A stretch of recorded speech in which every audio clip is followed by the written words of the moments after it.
The preacher said, don't despair. The disease of death is not rare, and you will leave here without losing a hair. Just open your mouth and let in the air. It is even okay if you shed a tear, for that would not be rare. He made me feel very swell by his magical spell, and I stopped dwelling on my fear, for I trusted all would be well. I tell you, beware of such an affair where you say a prayer and it's promised you'll be an heir, and that your soul will be spared. It makes you feel sure that you will endure, but he forgets to tell that you will not yell till you'll be burning in hell. This man may now be preaching, but soon he'll be screeching. Just ask the Apostle Paul, for he will not be able to recall when the church was like a mall, where buildings stood tall and dresses were small, and no one responded to the gospel call. To say all you have to do is utter a sentence is the most shameful scam, and be sure it will have you damned. The sinner's prayer might have a good impression, but is full of demonic possession, and only leads to eternal transgression, for it is a false profession. For the Bible's sake, the sinner's prayer is fate. It's time to wake, for on Judgment Day you'll begin to say, I asked you in my heart, and he will say, depart.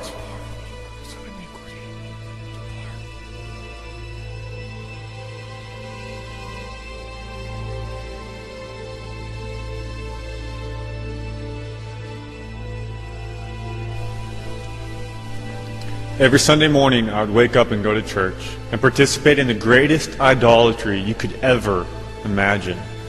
The place might have been called a church, had a pastor, and even called the creator of the universe God, and even read straight out of the Bible.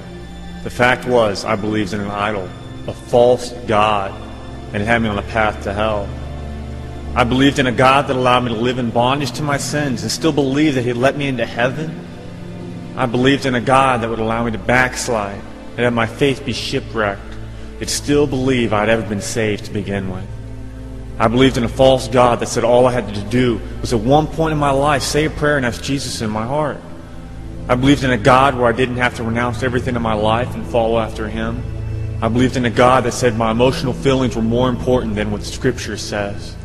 I believed in a God that disconnected all biblical threats from reality. A God that had me on a broad way to heaven, not on a narrow one. A God that said to save my life for my sake and not to lose it for His. The idea that all I had to do was say that prayer had me damned, had me living a lie. Eternity is a long time. I pray anyone who's truly saved will stop playing games with the human soul. The true gospel of Jesus Christ is not one to distort. It's a gospel that will clear out the pews from the churches. For people love their sin and don't want to give it up. But if they do not, they will see nothing but hell. For that is why we must tell.